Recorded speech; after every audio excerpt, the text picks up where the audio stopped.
ओम शांति। आज 1 मार्च 2025 की साकार बाबा की मुरली सुनेंगे। मीठे बच्चे, प्रीत और विपरीत यह प्रवृत्ति मार्ग के अक्षर हैं। अभी तुम्हारी प्रीत एक बाप से हुई है, तुम बच्चे निरंतर बाप की याद में रहते हो।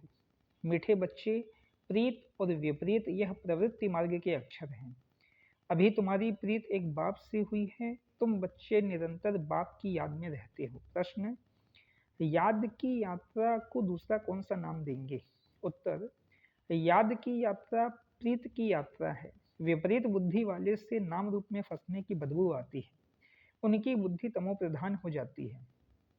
जिनकी प्रीत एक बाप से है वह ज्ञान का दान करते रहेंगे, किसी भी देहधारी से उनकी प्रीत नहीं हो सकती। गीत: यह वक्त जा रहा है। ओम शांति। बाप बच्चों को समझा रहे हैं, अब इसको याद की यात्रा भी कहें तो प्रीत की यात्रा भी कहें। मनुष्य तो उन यात्राओं पर जाते हैं, यह जो रचना है उनकी यात्रा पर जाते हैं। भिन्न भिन्न रचना है ना, रचयिता को तो कोई भी जानते ही नहीं। अभी तुम रचयिता बाप को जानते हो, उस बाप की याद में तुमको कभी रुकना नहीं है। तुमको यात्रा मिली है याद की, इसको याद की यात्रा अथवा प्रीत की यात्रा कहा जाता है। जिसकी जास्ती प्रीत होगी वह यात्रा भी अच्छी करेंगे। जितना प्यार से यात्रा पर रहेंगे पवित्र भी बनते जाएंगे। शिव भगवान वाच है ना, विनाश काले विपरीत बुद्धि और विनाश काले प्रीत बुद्धि। तुम बच्चे जानते हो अभी विनाश काल है, यह वही गीता एपिसोड चल रहा है। बाबा ने श्री कृष्ण की गीता और त्रिमूर्ति शिव की गीता का कॉन्ट्रास्ट भी बताया है। अब गीता का भगवान कौन? परम पिता शिव भगवान वाच। सिर्फ शिव अक्षर नहीं लिखना है, क्योंकि शिव नाम भी बहुतों के हैं, इसलिए परम पिता परमात्मा लिखने से वह सुप्रीम हो गया। परम पिता तो कोई अपने को कह ना सके। सन्यासी लोग शिवो हम कह देते हैं, वह तो बाप को याद भी कर ना सके, बाप को जानते ही नहीं, बाप से प्रीत है ही नहीं। प्रीत और विपरीत यह प्रवृत्ति मार्ग के लिए है। कोई बच्चों की बाप से प्रीत बुद्धि होती है, कोई की विपरीत बुद्धि भी होती है। तुम्हारे में भी ऐसे हैं। बाप के साथ प्रीत उनकी है जो बाप की सर्विस में तत्पर हैं, बाप के सिवाय और कोई से प्रीत हो ना सके। शिव बाबा को ही कहते हैं, बाबा हम तो आपके ही मददगार हैं, ब्रह्मा की इसमें बात ही नहीं। शिव बाबा के साथ जिन आत्माओं की प्रीत होगी वह जरूर मददगार होंगे, शिव बाबा के साथ वह सर्विस करते रहेंगे। प्रीत नहीं है तो गोया विपरीत हो जाते हैं। विपरीत बुद्धि विनश्यंती, जिनकी बाप से प्रीत होगी तो मददगार भी बनेंगे। जितनी प्रीत उतना सर्विस में मददगार बनेंगे। याद ही नहीं करते तो प्रीत नहीं है, फिर देहधारियों से प्रीत हो जाती है। मनुष्य मनुष्य को अपनी यादगार की चीज भी देते हैं ना, वह याद जरूर पड़ते हैं। अभी तुम बच्चों को बाप अविनाशी ज्ञान रत्नों की सौगात देते हैं, जिससे तुम राजाई प्राप्त करते हो। अविनाशी ज्ञान रत्नों का दान करते हैं तो प्रीत बुद्धि है। जानते हैं बाबा सबका कल्याण करने आए हैं, हमको भी मददगार बनना है। ऐसे प्रीत बुद्धि विजयंती होते हैं। जो याद ही नहीं करते वह प्रीत बुद्धि नहीं। बाप से प्रीत होगी, याद करेंगे तो विकर्म विनाश होंगे और दूसरों को भी कल्याण का रास्ता बताएंगे। तुम ब्राह्मण बच्चों में भी प्रीत और विपरीत का मदार है। बाप को जास्ती याद करते हैं गोया प्रीत है। बाप कहते हैं मुझे निरंतर याद करो, मेरे मददगार बनो। रचना को एक रचता बाप ही याद रहना चाहिए, किसी रचना को याद नहीं करना है। दुनिया में तो रचयिता को कोई जानते नहीं, न याद करते हैं। सन्यासी लोग भी ब्रह्म को याद करते हैं, वह भी रचना हो गई। रचयिता तो सबका एक ही है ना, और जो भी चीजें हैं इन आंखों से देखते हो वह सब तो है रचना। जो नहीं देखने आता है वह है रचयिता बाप, जो नहीं देखने आता है वह है रचयिता बाप। ब्रह्मा विष्णु शंकर का भी चित्र है, वह भी रचना है। बाबा ने जो चित्र बनाने लिए कहा है ऊपर में लिखना है, परम पिता परमात्मा त्रिमूर्ति शिव भगवान उवाच। भल कोई अपने को भगवान कहे परंतु परम पिता कह ना सके। तुम्हारा बुद्धि योग है शिव बाबा के साथ, न कि शरीर के साथ। बाप ने समझाया है अपने को अशरीरी आत्मा समझ मुझ बाप को याद करो। प्रीत और विपरीत का सारा मदार है सर्विस पर। अच्छी प्रीत होगी तो बाप की सर्विस भी अच्छी करेंगे, तब विजयंती होंगे। प्रीत नहीं तो सर्विस भी नहीं होगी। फिर पद भी कम, कम पद को कहा जाता है ऊंच पद से विनश्यंती। यो विनाश तो सबका होता ही है, परंतु यह खास प्रीत और विपरीत की बात है। रचयिता बाप तो एक ही है, उनको ही शिव परमात्माएं नमः कहते हैं। शिव जयंती भी मनाते हैं, शंकर जयंती कभी सुना नहीं है। प्रजापिता ब्रह्मा का भी नाम बाला है। विष्णु की जयंती नहीं मनाते, श्री कृष्ण की मनाते हैं। यह भी किसको पता नहीं श्री कृष्ण और विष्णु में क्या फर्क है। मनुष्यों की है विनाशकाली विपरीत बुद्धि, तो तुम्हारे में भी प्रीत और विपरीत बुद्धि है ना। बाप कहते हैं तुम्हारा यह रूहानी धंधा तो बहुत अच्छा है, सवेरे और शाम को इस सर्विस में लग जाओ। शाम का समय 6 से 7 तक अच्छा कहते हैं। सत्संग आदि भी शाम को और सवेरे करते हैं। रात में तो वायुमंडल खराब हो जाता है। रात को आत्मा स्वयं शांति में चली जाती है, जिसको नींद कहते हैं। फिर सवेरे जागती है। कहते भी हैं राम सिमर प्रभात मोरे मन। अब बाप बच्चों को समझाते हैं मुझ बाप को याद करो। शिव बाबा जब शरीर में प्रवेश करे तब तो कहे कि मुझे याद करो, तो विकर्म विनाश हो जाएंगे। तुम बच्चे जानते हो हम कितना बाप को याद करते हैं और रूहानी सेवा करते हैं।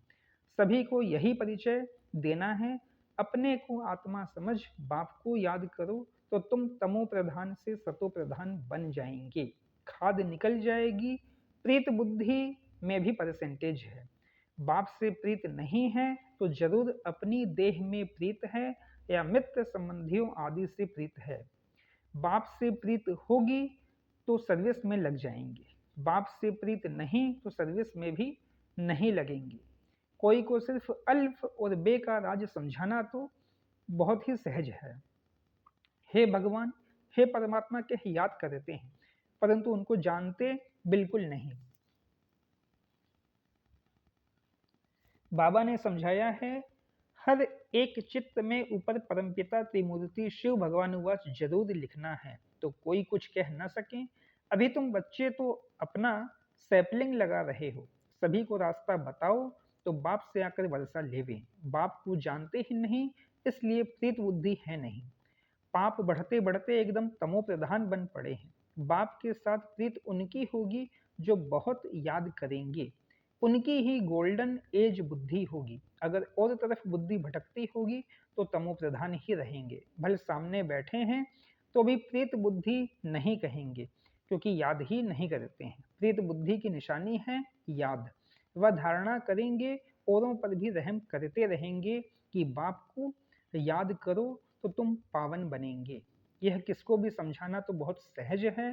बाप स्वर्ग की बादशाही का वर्षा बच्चों को ही देते हैं। जरूर शिव बाबा आया था तब तो शिव जयंती भी मनाते हैं ना। कृष्ण राम आदि सब होकर गए हैं तब तो मनाते आते हैं ना। शिव बाबा को भी याद करते हैं, क्योंकि वह आकर बच्चों को विश्व की बादशाही देते हैं। नया कोई इन बातों को समझ न सके। भगवान कैसे आकर वर्षा देते हैं, बिल्कुल ही पत्थर बुद्धि हैं, याद करने की बुद्धि नहीं। बाप खुद कहते हैं तुम आधा कल्प के आशिक हो, मैं अब आया हुआ हूँ। भक्ति मार्ग में तुम कितने धक्के खाते हो, परंतु भगवान तो कोई को मिला ही नहीं। अभी तुम बच्चे समझते हो बाप भारत में ही आया था और मुक्ति जीवन मुक्ति का रास्ता बताया था। श्री कृष्ण तो यह रास्ता बताते नहीं। भगवान से प्रीत कैसे जुटे, सो भारतवासियों को ही बाप आकर सिखलाते हैं। आते भी भारत में हैं, शिव जयंती मनाते हैं। तुम बच्चे जानते हो ऊंच पे ऊंच है ही भगवान, उनका नाम है शिव। इसलिए तुम लिखते हो शिव जयंती ही हीरे तुल्य है, बाकी सबकी जयंती है कौड़ी तुल्य। ऐसे लिखने से बिगड़ते हैं। इसलिए हर एक चित्र में अगर शिव भगवान उवाच होगा तो तुम सेफ्टी में रहेंगे। कोई कोई बच्चे पूरा नहीं समझते हैं तो नाराज हो जाते हैं। माया की ग्रहचारी पहला वार बुद्धि पर ही करती है। बाप से ही बुद्धि योग तोड़ देती है, जिससे एकदम ऊपर से नीचे गिर जाते हैं। देहधारियों से बुद्धि योग अटक पड़ता है, तो बाप से विपरीत हुए ना। तुमको प्रीत रखनी है एक विचित्र विदेही बाप से। देहधारी से प्रीत रखना नुकसान कारक है। बुद्धि ऊपर से टूटती है तो एकदम नीचे गिर पड़ते हैं। भले यह अनादि बना बनाया ड्रामा है, फिर भी समझाएंगे तो सही ना। विपरीत बुद्धि से तो जैसे बास आती है नाम रूप में फंसने की, नहीं तो सर्विस में खड़ा हो जाना चाहिए। बाबा ने कल भी अच्छी रीति समझाया, मुख्य बात ही है गीता का भगवान कौन, इसमें ही तुम्हारी विजय होनी है। तुम पूछते हो कि गीता का भगवान शिव या श्री कृष्ण, सुख देने वाला कौन है? सुख देने वाला तो शिव है, तो उनको वोट देना चाहिए, उनकी ही महिमा है। अब वोट दो तो गीता का भगवान कौन? शिव को वोट देने वाले को कहेंगे प्रीत बुद्धि। यह तो बहुत भारी इलेक्शन है।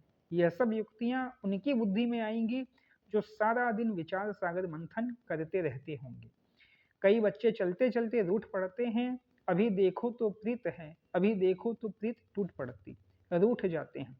कोई बात से बिगड़े तो कभी याद भी नहीं करेंगे, चिट्ठी भी नहीं लिखेंगे, गोया प्रीत नहीं है। तो बाबा भी 6-8 मास चिट्ठी नहीं लिखेंगे। बाबा कालों का काल भी है ना, साथ में धर्मराज भी है। बाप को याद करने की फुर्सत नहीं तो तुम क्या पद पाएंगे? पद भ्रष्ट हो जाएगा। शुरू में बाबा ने बड़ी युक्ति से पद बतलाए थे, अभी तो वह है थोड़े ही। अब तो फिर से माला बननी है। सर्विसेबल की तो बाबा भी महिमा करते रहेंगे। जो खुद बादशाह बनते हैं तो कहेंगे हमारे हमजिन्स भी बने, यह भी हमारे मिसल राज्य करें। राजा को अन्नदाता माता पिता कहते हैं, अब माता तो है जगत अम्बा, उन द्वारा तुमको सुख घनेरे मिलते हैं। तुम्हें पुरुषार्थ से ऊंच पद पाना है। दिन प्रतिदिन तुम बच्चों को मालूम होता जाएगा कौन कौन क्या बनेगा। सर्विस करेंगे तो बाप भी उनको याद करेंगे, सर्विस ही नहीं करते तो बाप याद क्यों करे? बाप याद उन बच्चों को करेंगे जो प्रीत बुद्धि होंगे। यह भी बाबा ने समझाया है, किसकी दी हुई चीज पहनेंगे तो उनकी याद जरूर आएगी।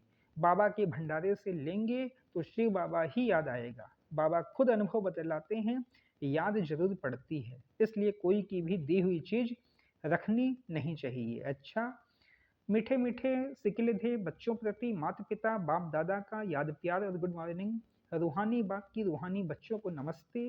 रूहानी हम बच्चों की रूहानी माता पिता बाप दादा को भी पदम गुणा, पदम की भी पदम पदम पदम गुणा याद प्यार गुड मॉर्निंग और नमस्ते नमस्ते नमस्ते। अच्छा, शुक्रिया बाबा। धारणा के लिए मुख्य साथ पहली पॉइंट है, एक विदेही विचित्र बाप से दिल की सच्ची प्रीत रखनी है। सदा ध्यान रहे माया की ग्रहचारी कभी बुद्धि पर वार ना कर दे। कभी भी बाप से रूठना नहीं है।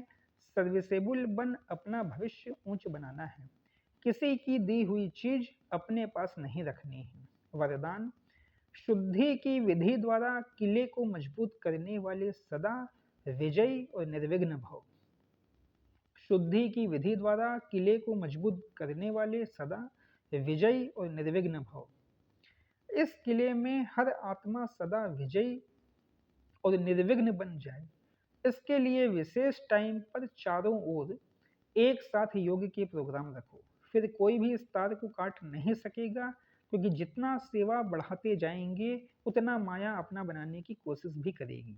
इसलिए जैसे कोई भी कार्य शुरू करते समय शुद्धि की विधियां अपनाते हो, ऐसे संगठित रूप में आप सर्वश्रेष्ठ आत्माओं का एक ही शुद्ध संकल्प हो, विजयी। यह है शुद्धि की विधि, जिससे किला मजबूत हो जाएगा। स्लोगन है, युक्ति युक्त व यथार्थ सेवा का प्रत्यक्ष फल है खुशी। युक्ति युक्त व यथार्थ सेवा का प्रत्यक्ष फल है खुशी। अव्यक्त इशारे, सत्यता और सभ्यता रूपी कल्चर को अपनाओ। ब्राह्मण जीवन में फर्स्ट नंबर की कल्चर है सत्यता और सभ्यता। तो हर एक के चेहरे और चलन में यह ब्राह्मण कल्चर प्रत्यक्ष हो। हर ब्राह्मण मुस्कुराता हुआ हर एक से संपर्क में आवे, कोई कैसा भी हो, आप अपना यह कल्चर कभी नहीं छोड़ो, तो सहज परमात्म प्रत्यक्षता के निमित्त बन जाएंगे। अच्छा, ओम शांति।